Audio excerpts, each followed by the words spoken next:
Hello everybody, it is Jack the Music Lover back for another concert review, but the last one I'm probably going to do this year. However, I went out with a banger. I went and saw Corella again for the third time, and it was the second time I managed to bag one of these.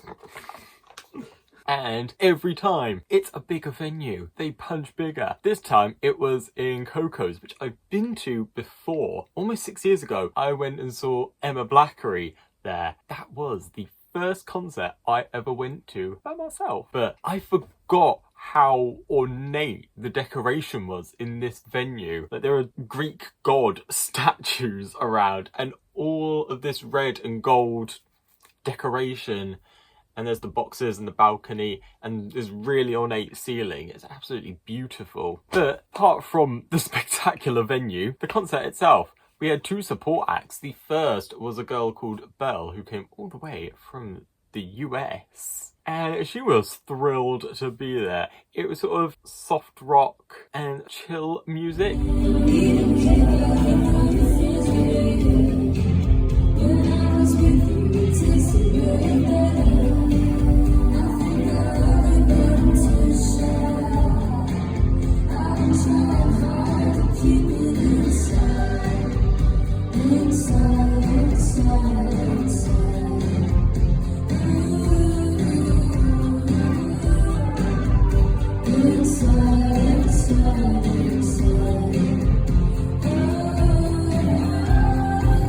She's half Argentinian, and she had a song that was sort of like half English, half Spanish.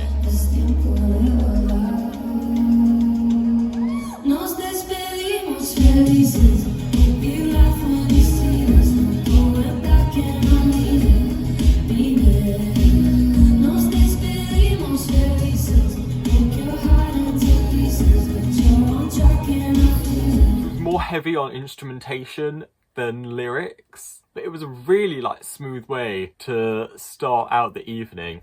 And then we went on to our second support act, which was a band called Luna Bay, which is one of the most stereotypical indie beach vibe band names. And they had a couple sort of beach island vibe songs. It was almost like the opposite of Belle, but it was very typical sort of high energy, heavy guitars, run away with your friends indie music that I'm usually quite a sucker for.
One song where they demanded we all jump for the last chorus, and it was a wild time.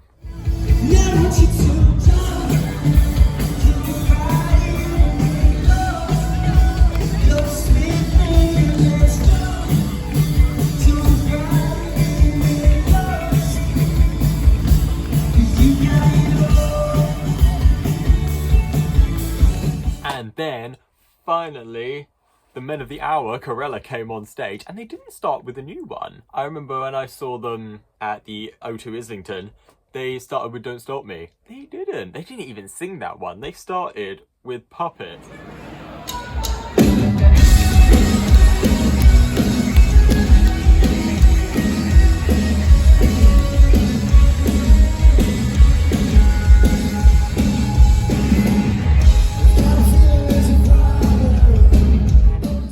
Generally went more heavy on their older stuff.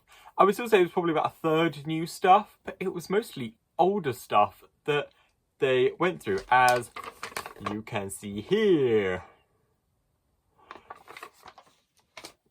But it was brilliant that they brought so many old classics back, especially Waterfall.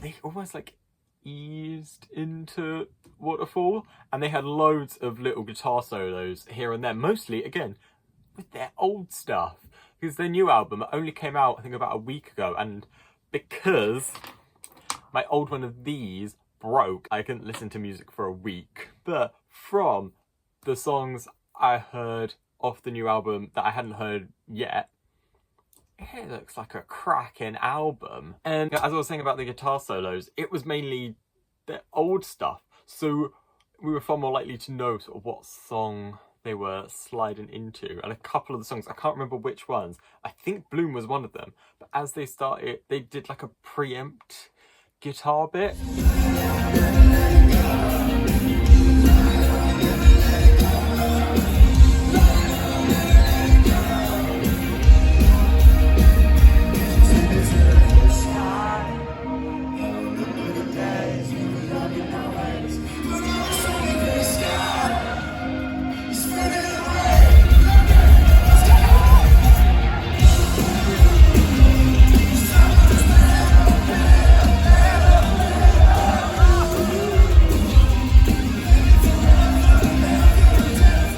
I'd say the biggest curveball of the concert was Joel did an acoustic song. It was called Hometown, about attachment to where you grew up, and it was a really sweet song.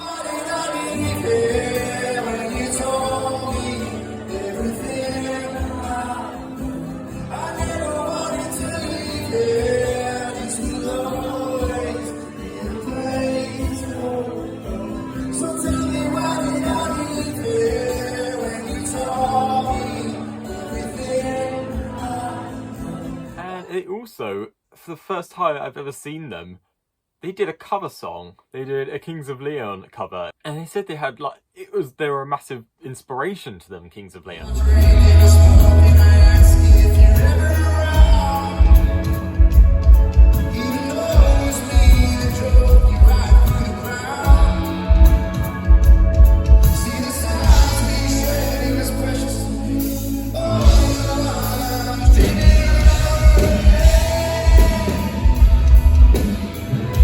Always happens when you're constantly releasing new music. When I first saw Corella, they were basically able to sing almost every song they released, and now it's getting to the point where they are having to retire quite a few songs. They only sang 2 off of their EP. When I saw them at the O2 in Islington, they did almost every song on it, and I love that EP so much. I mean, Do You Want It was the first song of theirs I found out about at the Chippy and Saltburn near Middlesbrough.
to change, well, not really change your life, but change your music taste. Well, enhance your music taste.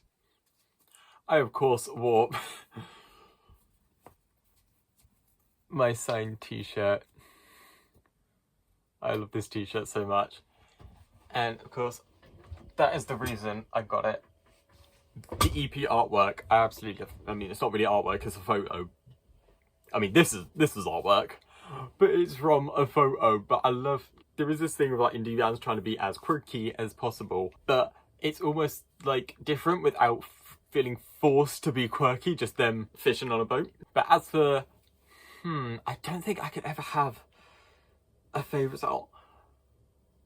The best song of their new album, from the ones I heard, is still Lady Messiah, and I think that's a popular opinion among many.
In the crowd, I would have to say the song they ended on, like post encore, Barcelona Girl. It's always a crowd favourite. I think they ended with it at the Islington Academy.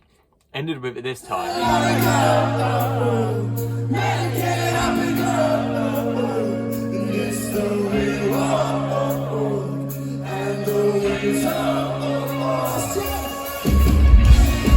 Joel jumped his way into the crowd. I tried to go in the mosh pit to see if I could dance with him. He was long gone. Give it a minute of roughing it in the 7 Seas. He was somehow back on stage. But it was a moment to remember. I went from being 1 from the front to being 8 back. But it was bloody worth it. Anyway, they were my incredibly scattered thoughts on what is always a brilliant time, always an incredibly energetic, awesome concert. I have been Jack the Music Lover, and I will see you in the next one, which will hopefully be my fully decompressed and analysed thoughts on the absolute dumpster fire that was this year's Eurovision. Thinking about Eurovision, every time you see Corella, at the end, they've got the cameraman, as everyone's coming out, you've got to blurt out your thoughts. And my thoughts were that Corella should go to Eurovision. We may not win, depends on the competition, but I think we have a bloody good shot at a top 10. And I know Sam Ryder came second. He really won, we all know he won. We need to stay in the top, we need to stay on form.